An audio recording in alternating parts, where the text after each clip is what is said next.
Hello and welcome. Today we're going to be playing Conflict, the Middle East Political Simulator, and I'm going to be going through some of the hidden mechanics of the game that the game doesn't tell you about or give you any information on while you're playing it, and we'll see if we can't break it in the end as well. So this is the DOS version of the game. I don't know if this what I'm going to say applies to the other versions. I haven't looked at them or tested them.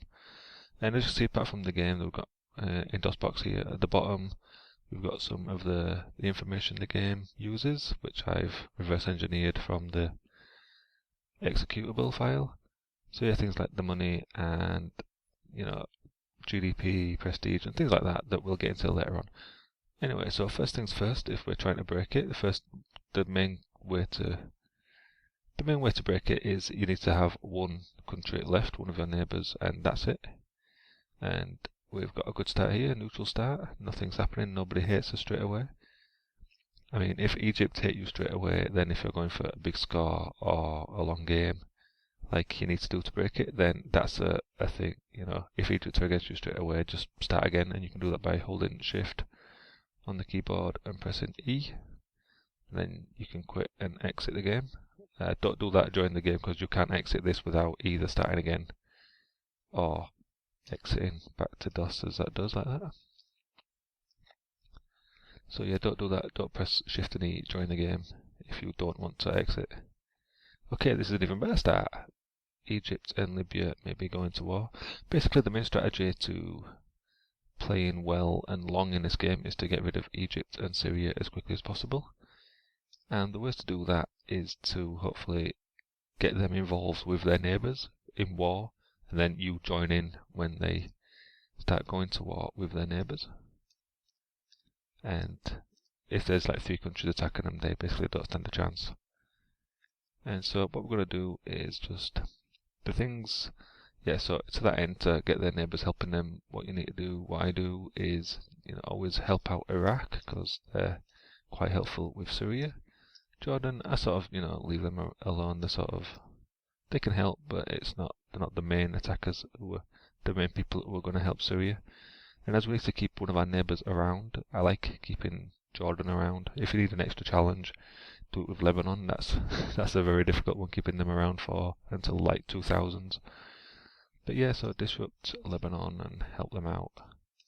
Disrupt Jordan insurgents, help them out. Lebanon, I like keeping them around. They're nice. Everybody likes underdogs, don't they? So I always try and help them out, but you're not realistically going to keep them around forever, because they fall over at the tip of a hat. Yes, Libyans, like I said, be friendly with all the big nations' neighbours, so that you can hopefully go in together against them in war. So yeah, it is one of the first things I want to talk about. If you these insurgencies options, if you pick support or disrupt, or like here, attempt to start, then that will cost you money out of your budget. You're like, what? I didn't know that. Yep, see, it doesn't tell you, but every time you do this, it costs you 2 million. Well, not every time, there's a slight RNG to it, but if it charges you once, then every time you do it, it will charge you. So as you can see here, in the thing at the bottom here, money, we have 359, that's what we'll start with, 359 million. And if I click this now, it will probably go down to 357. Yep. See, and then another thing is, if you change your mind, it will charge you the 2 million again. So, like, if you go in, change directives, if I click attempt to start again, I didn't do it that time, but there you go, it went down there, 355. So like I said, there's a slight RNG to it, but there you go, and down again to 353. So yeah, try not to change your mind too often on that, because it's a good way to spend all of your money without knowing about it. And as you can see there, it is correct, 353, 353. So another way to help out the big countries' neighbours in attacking them and hopefully helping them beat them in the wars is to just station troops on the border. Because every time you station a troop on the border, that country will also station one of their troops on the border. And then that means they have less troops to fight their other neighbours. So, as we've seen so far, and nobody has nukes so far, so that's a good start for us. So yeah, like I said, Libya attacking Egypt, that's like going to be a one-turn win for Egypt. But if you station people on the border, then Egypt have to station some of their troops on your border, and those troops obviously can't fight Libya. So that helps them out. Okay, the nuclear club. So there's a lot of, I say there's a lot of confusion as if like there's lots of people playing this game. But you know, when you play this game, you click on nuclear club and it says 3 months are required. And then you know how it works. You click continue funding, and next time you get here, it still says 3 months required. So, like, how does that work? Well, what happens is if you have, I can't exit out of this screen without doing it. So, okay. So if you have like more than 20 million, well, 20 million or more in your budget when you go to the nuclear club to fund it, then you have a 40% chance of that advancing down, you know, to going to 2 months or going to 1 month and then getting the weapons. If you have between 6 and 15 million, then you will get a 30% chance of it going to the next stage of the weapons. And if you have between 1 and 6 million, then you have a 20% chance of going to the next one. So if you want the biggest chance of advancing, then always fund the nuclear club first before you buy any weapons. And yeah, so I know you can do it if you have negative money or 0, but if you do that, then there's no chance of it changing. So you can go in and fund it, but it won't make any difference. So yeah, apart from, like I said, stationing troops on the border, another thing that, yeah, and since you station troops on the border, that means when you're buying weapons, you don't have to buy the AWACS because it's pointless. So that saves you, what was it, 120 million? Yeah, so you know, you don't need to buy that. So what I usually do is buy the SAMs because you start with none of those, and the light tank because you start with none of those either. So nuclear club, AWACS, Palestine, I basically leave all those to nothing. Okay, good. So Egypt oh yes, this is good because Egypt are going to start attacking us, but they're also going to start attacking Libya, which is good. This here, Egypt and Libya on the brink of war. You might think that's a guarantee that next turn they're going to go to war. That's not actually the case, because what can happen, so like Egypt here, if I invade them next turn, then what can happen is the game will just forget that Libya are going to war with them, and then it'll be just you fighting them on your own, and that's not a good time, especially not against Egypt. So yeah, main strategy is to destabilize like Iran and eventually Iraq, and then maybe, you know, we'll try destabilizing Syria and Egypt, but we're probably going to take them out militarily before we get a chance to start doing the coups and that. One thing one thing the game doesn't really tell you is that if the lower the stability of the country, the less effective their military is. So even Egypt, with all their might, you know, if you go to a one-on-one war straight away, it's going to take if you win it all, it's going to take like 6-7 months of the game. But if you like destabilize them and get them down to, you know, like a fair or weak, then when you attack them, then they will lose troops more easily and lose, you know, military hardware more easily than you will, because hopefully you will be doing quite well. Yeah, so even if you disrupt Lebanon, they're basically going to slide into destruction. So yeah, always help out the neighbours of the big people.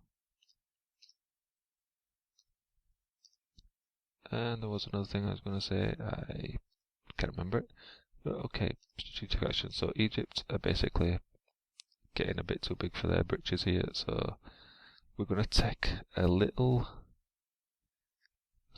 gamble here and hope that Libya do attack them. If we don't, then we're probably going to get steamrolled. And we'll have to start again. So yeah, I'm not going to do this, but like, I mean, you can see down here, the Nuke Progress. It starts for some reason, they chose to start at 6. That's the value. And it has to get to 10 before you will get the nukes. So it doesn't make that decision until you click next turn. And it's basically RNG. Like I said, it's 40, 30, 20 or 0% chance. Buy a bunch of helicopters. Oh yeah, one thing I'll mention that in the next turn. Okay, that's okay still. Good.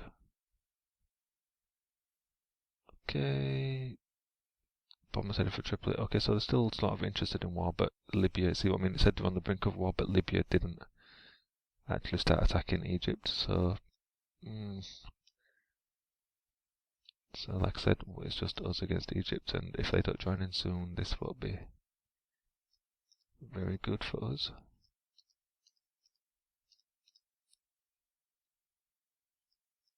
Yeah, disrupt.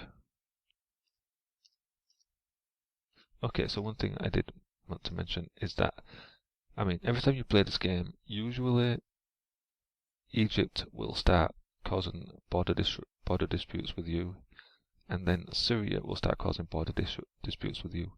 But very rarely, like, well, it's like a 0% chance that Lebanon will ever do that straight away. And Jordan would be like a 95% chance that they won't ever start a thing with you. And that's because the AI in this game will only start on you if they think they can beat you militarily. It's not just completely random. There's a bit of weighting towards the military in there. So you might be thinking, well, hang on, I've had Jordan start with me and Lebanon start with me. That probably only happened because you were already at war with either Egypt or Syria, and then you had less military. So the random number generator was like, he's a bit weaker, and then they're like, okay, we can take it. Jordan or Lebanon was like, we can take advantage of this, because those countries will happily pile on, but they'll generally not start with you. See, I've already done that, and I completely forgotten what I was up to. Yeah, indifferent, so you want to keep it around indifferent, basically with the big ones. Because if you go too low, then they might start on you. But if you go too high, then it's harder for you to start invading and attacking them. If they get the nuclear stations, then you need to be basically satisfactory or above in order to be able to tactically airstrike it. Otherwise, that will probably start a war. So I'm going to keep. I don't really bother with nukes ever. I just spend the money on other things, but I'm going to keep funding it just so we can see the numbers change down here. The Nuke Progress. Alright, Egypt. Let's deploy everybody. Otherwise, we'll get steamrolled and lose.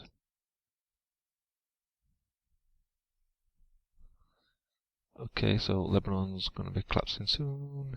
Jordan have gone to war. Oh wow, that was quick. What happened there? Did Libya actually join in? They didn't tell us. That was a pretty quick win for... Did Libya get involved? Yeah, Libya got involved. Libya rejoiced at Egyptian defeat, so didn't tell us that they got involved, but they actually did. So now we can start destabilizing. We don't need them anymore now. So Egypt are gone. This is a very good start. Iran. No, we don't want doing that. We don't really care about Iran. Iraq. We want to get on good terms with Iraq now. Iran and Iraq and Jordan. Okay, so they look like they're going to end up on 2 wars. That's not really going to help us against Syria. So we might be... Oh, I was thinking, wasn't I? Disrupt. I don't want them going down. Because I need one of these to last for quite a while. And I've already done that one. See, okay, they've got a nuclear station now. So we're going to try and... we have troops on the border. That's not good. But we'll stick it on. Be nice. And then we're going to strike. There you see, that time. Also, it does happen when you click that, but that time it's gone up to 7 now, so now we're on 2 months. So we're on 2 months for nuking now. What did I want? Yeah. Okay, strategic action, Syria. We still don't want to invade, but we're gonna go bomb their nuclear station so that they can't nuke us. Yeah, Jordan's gone. This isn't good now. Okay, let's change tack and let's see if we can't keep Syria around, but this won't be easy. So yeah, like I said, I mean, playing for a long time has lots of randomness involved in it. Because you basically need to keep, well, for the easiest time, you need to keep Jordan around, and obviously that hasn't happened. Iraq, no, I don't want, because now I want to keep Syria around, so that means I need to get rid of Iraq.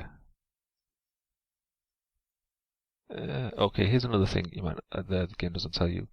Sign in a military pact if you have. Okay, so see here we have 379 million in money this round.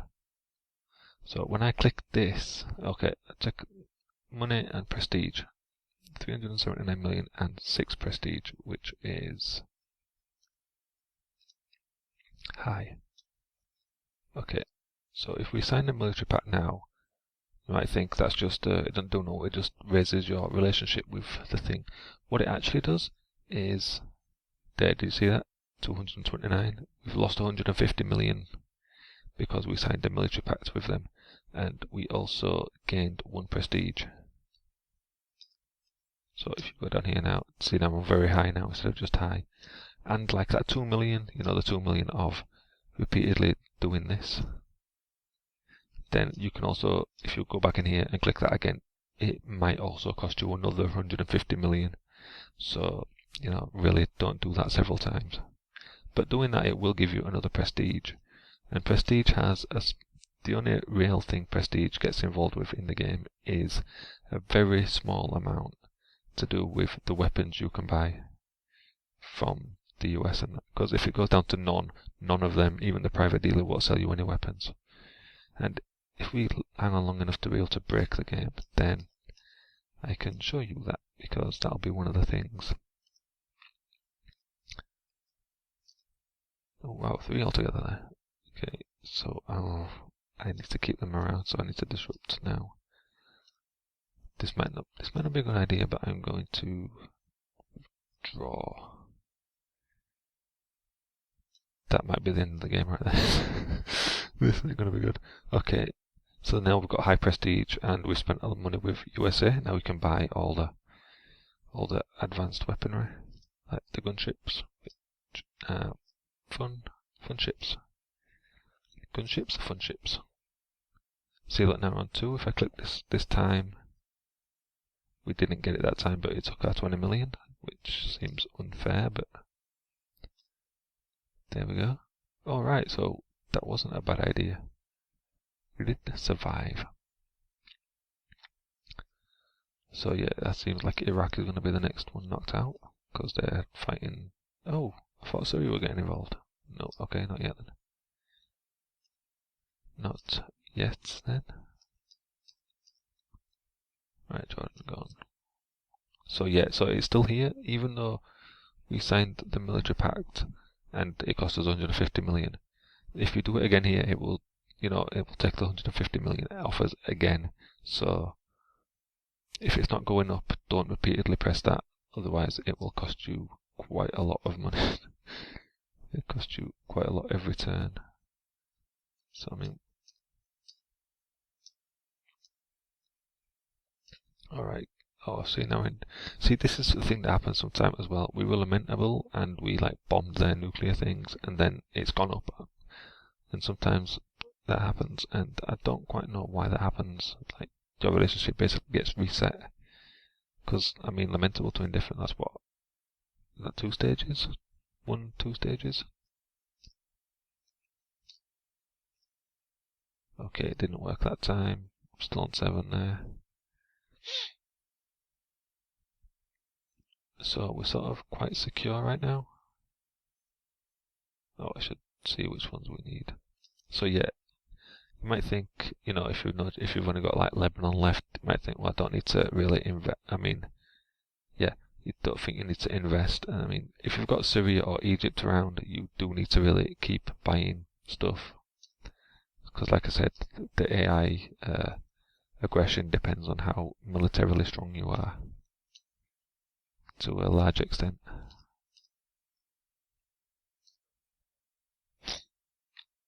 Okay, so Iraq's definitely dead, yeah. Because Syria got involved. So now they're coming down, we're doing well. Yeah, Jordan's already dead. Yeah, I'm not going to keep doing that. Dangerously weak, and they're going to be gone anyway no matter what you do, so...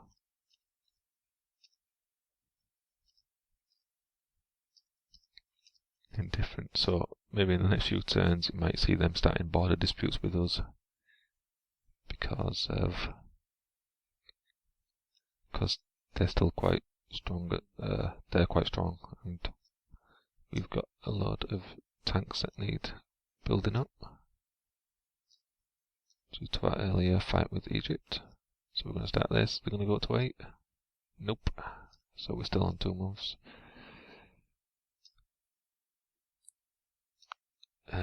Yeah, I don't want to.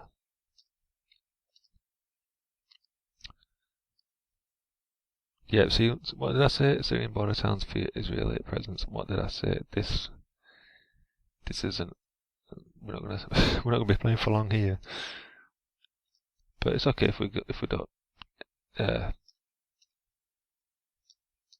If we get taken out, the game ends. It's not too bad. Lebanon. Oh, I really should to get them involved, but if it didn't go through last time, probably won't go through this time. And yeah, essentially in Syria, that's another thing the game doesn't quite tell you. When the AI defeats another AI, then their internal stability goes up to the highest, which is very solid. And you can see that on this screen. If you it's not this screen, on the map screen. Yeah. Well, let's forget about that map screen, and I'll show you. So where we at now? Still, you start off with 2,000 tanks, and we're quite way down on that. So the way I didn't show it when we got there, because it ended in 1 turn. But when you're in the military section and the numbers of your forces are going up and down, what you lose in a war, like we had a 1-turn war, and we still lost like 700 tanks. I haven't like quite figured this out in terms of the game code, but it seems to be percentage based of what you lose. So like just then we had a 1-turn war with Egypt, and we lost like what 40% of our tanks, and that seems to be hard coded, no matter how many, because everything in this game, money and your forces, the maximum you can have of any of these is 32,767. And even if you have that many and fight, and you easily steamroll anybody with that much equipment, but even if you do that, you lose 10,000 like tanks, and that even in a 1-turn war against Egypt with 30,000 tanks, you lose 10,000, and that's 30%. So it seems to be quite hard coded as to how much losses you'll accrue during war. Did I do this? I didn't do this. I might get lucky with my, what's this one? 30% chance? Yes, I did. Oh, nice. So now we're on 1 month to go. Okay, so Lebanon's gone. That was expected. So yeah, to start breaking the game, like I said, you only need 1 country remaining. And that's to be one of your neighbours, obviously. Otherwise, the game will end. So they're very solid, so I'm just going to stop trying to...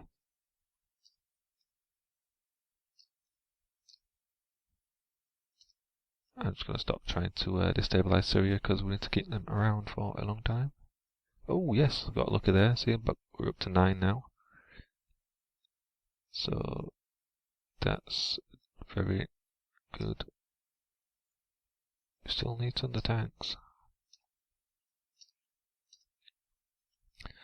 I don't quite know what role each thing plays in war. I mean, I know the helicopters attack tanks and the gunships attack SAM sites, but I mean, I don't know, like if you have 10 helicopters, will that take out 10 SAMs, or, you know, 10 tanks, 100 tanks, or whatever? I don't quite know the mechanics of the war. That's basically it. Okay, so yeah, we're definitely going to war with Syria, and all our allies have disappeared, so yep. And being at war with them, that's not a good way to keep them around or play for a long time. Well, we'll keep trying for the front. And since we can't destabilize them because we need to keep them around, this is going to be a long or quite short war. So since they're going to be doing that, up. Full deployment. Oh yes, there we go. Oh, 9 must be weapon, and then it's 10 when you do that. Yeah, there you go. So 6 to 9, and then 10 is when you get that. Let's buy some lovely helicopters, and let's see how this end starts and goes. So yeah, we're probably not going to be playing for a long time here. There is, I mean, I've never actually seen it happen, but apart from a UN broken one, but apparently there is code in the game to, you know, open negotiations for a ceasefire. There is apparently code in the game for there to be ceasefires, even though I've never personally seen it, apart from the UN ones at the summit, which we didn't get asked to go to. That was weird. Yeah. Let's see how badly. Yeah, see, because since they have quite high internal stability, they're doing quite well in the war. I'm not going to nuke them. Yeah, see, look, we're doing quite badly in the war since. Okay, maybe I will nuke them then. No, Egypt went ages ago. It was such a good start as well. But yeah, destabilizing some of these countries like Libya there, that's some of the far-flung countries, it takes a lot longer for some reason. Yeah, oh yeah, we're doing quite badly. Whoa. Our army is no match for the enemy. Yeah, that's in a bad sense. So yeah, let's just see if we can't win like that. Ooh, they aren't giving us any aid. Those bastards. Yeah, we won. Okay. So, that was unexpected. I was expecting a game over there, but okay. Right. So this screen here, I also know how the scoring works, so let's go through how the scoring works. Okay, so this is the actual game code. Oh, let me make it. Should have done this beforehand. There you go, I should make it a bit easier to read. So yeah, this is the actual code of the game in x86 machine code. So yeah, this is the way the game calculates the score. Okay, so first things first is it checks if you've defeated every single one of your neighbours. So like this is Jordan, Syria, Egypt and Lebanon.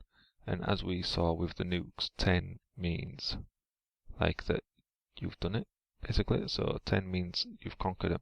And if we look at, well, that they've been conquered. Do I have that on here? Yeah, Jordan internal status, see 10. And this OA here, that's 10. So it checks if they've all been killed, and if they've all been killed, you get 100 points. Straight up, just for knocking it. Well, if they've all been killed, not that you've killed them, but if they, you know, if they're out of the game, basically you won. Because that's the way you win, isn't it? Knocking out all the neighbours. Right, if you didn't get any, if you didn't knock all of them out and some were still alive, then nope, not that. Basically, it checks if Syria or Egypt have been knocked out, and if either of those have been knocked out, so if you didn't quite manage Lebanon or Jordan, then you get 50 points for that. But you can't get both of them. You only get either 100 for knocking it all out, or 50 for knocking either of those two out. You can't get 150 points from that. Okay, so what else factors into it? The nested disapproval gets multiplied by 8, and that's how many you lose that many points. So what's the nested disapproval? So like, if you don't buy any weapons and it says that Israelis don't feel secure, basically every negative headline towards you as the Prime Minister or Premier, whatever, that loses 1 off the score, and I've got it on the other one. It was on one of these. That's the one I've got highlighted. Yeah, so we didn't have any, so we've lost no points due to that. It also happens if you, like every time you raise the defense budget up 2%, that also causes 1 nested disapproval, and up to a maximum of 5 you can't. And if the nested disapproval gets to 10, then you get overthrown or assassinated or whatever, and that's game over for you. But increasing the GDP, you can do it only goes up to 5 disapproval. If you already have more than 5 disapproval, it won't increase it anymore. Alright, so apart from the nested, then there's the attitude of the US towards you, and this includes quite a lot of different things in the game. So every time you click full scale deployment, even if you don't eventually go to war, you lose 5 points due to that. If you don't attend the UN summit when you're given the choice, you lose 5 points due to that. Every time you click the invade button, you lose 15 points for that. If you in the Palestinian problems screen, if you click hard tactics, then you lose 15 points for that. I can't quite remember this right now, but I think you get them back if you change it back to soft, or and then if you go back to hard, you lose them again. Okay, if you use nukes, you 100 points. Where's the US actually? Yeah, you see, I got 115, so I lost my 100 points for clicking the nuke. And on the plus side, you get points. This is a subtraction, but it can go negative, and then obviously if you subtract a negative, that's a addition. So you get 25 points if you agree to create the Palestinian homeland. You get 15 points if you agree to not increase your army at the end of the year, and you get 5 points if you lower your defense budget at the end down 2%. If you click on maintain, it's 0, but if you lower it, you get plus 5 points in the US attitude. So yeah, as I said, and those all go together. So obviously, if you click full scale deployment and then lower your defense budget, that's 0. So works like that. And then that value, once you've added up all those things that you did, out of all those things, and then that's subtracted from your score. And like I said, if it ends up negative, then that'll be an addition to your score. And apart from that, also the prestige ties into your score, so you get 16 times the amount of prestige you have. The prestige goes from 0 to 10, and as you can see, we ended up with 8. But it goes from 0 up to, which is none, to 10, which is unrivaled. And if you play long enough to break the game, then it wraps around back to 0, and it doesn't seem to be able to move from there. But yeah, so like I said, prestige, what ups prestige, that's doing things like the Palestinian homeland, that gets you 1. What else was the thing? Oh, signing the military pacts, that sometimes bumps it up 1, as well as cost you 150 million. But then you can milk those if you want a high prestige for some bizarre reason, and once somebody's offering you one, you can keep spending that 150 million and keep clicking military pact, and that will go up every time. That will go, well, every time it costs you 150 million, then that will go up. Your prestige will go up 1 to a maximum. I think it stops at 8 from just signing military pacts, so you can't quite get it up to 10. Okay. And apart from that, how long you played the game, that also counts. So you get 4 points for every month you manage to stay, the game lasted. So like I said, for big scores, you want to play the game for a long, long time. And then, but that's all the things, the additions to your score. But what can also happen is, like it did at the top here, it checks if they were knocked out. It also checks, and you get points. Well, you get points subtracted if you don't control some of those countries.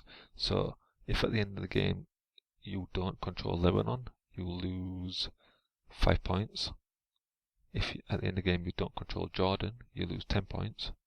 And if at the end of the game you don't control Syria, you lose 25 points. Now there's no subtraction for if you don't don't control Egypt. So the designer of the game must have thought that must have been pretty difficult. So he decided not to dock your points if you didn't quite manage to do that. And the final thing that affects your score is if you played the game for less than 4 months, then you lose 20 points for that. And that's it. That's all the things that can affect That's all the things that can affect the analysis score for you. Now, after it's done all that, since there's quite a lot of, like if you can use nukes multiple times and get like minus 200 for that. So if after all these additions and subtractions your score is negative, the game basically forgets about the negative and just chops it off. So it converts it, like I said, it converts negative to positive. So if you ended up with, since I used nukes and didn't play for very long, this might have been negative 150. But then again, just top them got negative off, and it was 150 positive. Right, and one other thing about this. Okay, so these acts of violence, those seem a bit weird. The count of these things is a little bit weird. So things you do it's basically the combat screens, obviously, and each thing has a value assigned to it. I haven't got it set on here, but what happens is every time you airstrike a nuclear plant, you get 4 points of violence. Every time you airstrike a military or a civilian target, you get 2 points of violence. When you invade a country, you get 6 points of violence, and if you use the nukes, you get 10 points of violence. And so basically, then at the end, the game will count up how many times you did that, and then that turns it into a string of copious or none or a few. And relations with the US, that's simply that, as I showed you earlier, this is simply the US attitude, and once it has degradation, gradations for different, like how badly or how many negatives you got, how many positives you got, and where the final score ended up. Okay, this check here is for how many. That's for this line. There are 2 states under Israeli control, so it checks here and then increments how many controlled nations you have. So that's for that line. The months of play is for the top line. We've already seen the relations. The prestige is that. Now this leadership style one, you might think, you've probably played the game and you've seen maybe violent, fascist, and maybe dull if you didn't play for a long time. There are actually 7 of these leadership styles. Wait, 1, 2, 3, 4, 5, 6, 7. There are 8 of these leadership styles, and I'm going to tell you how to get each of them when I find the code. Okay, so the default one is dull. So if none of these other things apply, then it says you were dull. So basically, to be violent, you need more than 11 violence points. That's the only criteria to be counted as violent. And as we can see on this, which I had somewhere, where is it? Acts of violence. There, we had 20. So that's why we got violent, because we couldn't have achieved any of these other things. So if you get more than 21, then that's the only criteria to be counted as fascist. And these are checked in order. So like if you're always dull, and then if you get, like if we had 11 points, then we got violent and we can no longer be counted as dull. And then it checks if we had 21, and then if it did, then we'll be fascist and not violent anymore. So it's not like it just picks one and then that's the end of the check. It will check them all the criteria. So here's the criteria for extreme. So what you need to have not created the Palestinian homeland, not agreed this year to no army expansion. You need to have had Palestinian tactics. You need to have committed have more than 8 violence points. You need to have more than 4 Knesset disapproval. You need to be spending more than 35% of the GDP on defence, and the US relations score needs to be -40 basically. And as we saw up the top, -40 is so like if you invade twice and then if you did 2 full-scale deployments and 2 invades, that's 40 negative points. Just there. I'll go find it again now. Alright, so that's to be counted at the extreme. And if you fail any of these checks, so like if we had created the Palestinian homeland, that's the end of the check. It doesn't bother looking at any of the others. Right. So to be counted as soft, then you need to have no acts of violence, so like no tactical airstrikes on anything, no invasions, basically nothing. And then the US relationship needs to be less than -10. So like I said, that's invasions and no full-scale deployments. Well, less than 2 full-scale deployments. So 1, that'd be less than 2, wouldn't it?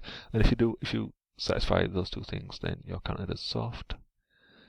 Now, to be counted as liberal, you need to have less than 6 of violence points. So that's like basically 2 airstrikes and no invasions. Less than -30 of, well, yeah, more than -30.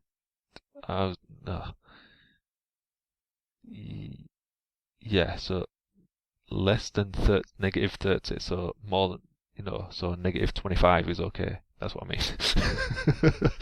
I don't know maths. So yeah, less than 4 Knesset disapproval rating. So if you increase your budget 4 times, then if you don't lower it again, that would triple that. You have to have agreed to no enlargement of the army at the UN summit. You have to have created the Palestinian homeland, and your defence spending needs to be 35 or less. So it starts at 35, so if it's 35 or less, then if you satisfy all those criteria, you'll be counted as liberal. And to be counted as popular, this is the one I don't quite understand, but maybe, I don't know. Okay, so between 1 and 8 violence points, 0 doesn't count. 0 gets counted by this one here, or checks if it has a value, and then jump if less or equal. So if it's equal to 0, bump, that doesn't count, so it has to be between 1 and 8. No Palestinian homeland, so you have to not have agreed to that. You have had to not agree to enlarge the military, and you have to have more than 4 prestige. And if you do all those, then you're counted as popular. And then the final one is diplomatic, and then what that is not exactly 4 or less violence points, agree to the Palestinian homeland, agree to not enlarge the military, and have more, here we go again, -29 or closer to 0 US relations. You know what I mean? Yeah. God, that's so difficult. Right, and that's the end of it. That's all the leadership styles you can have. And then it prints out the final string. And that's it. I'm going to stop there because that's been long enough. And I'll make a different video showing how to break it, which probably won't be as long as this, thank God. And yeah, so if you managed to make it to here, why? But thanks for watching anyway, and I'll see you next time.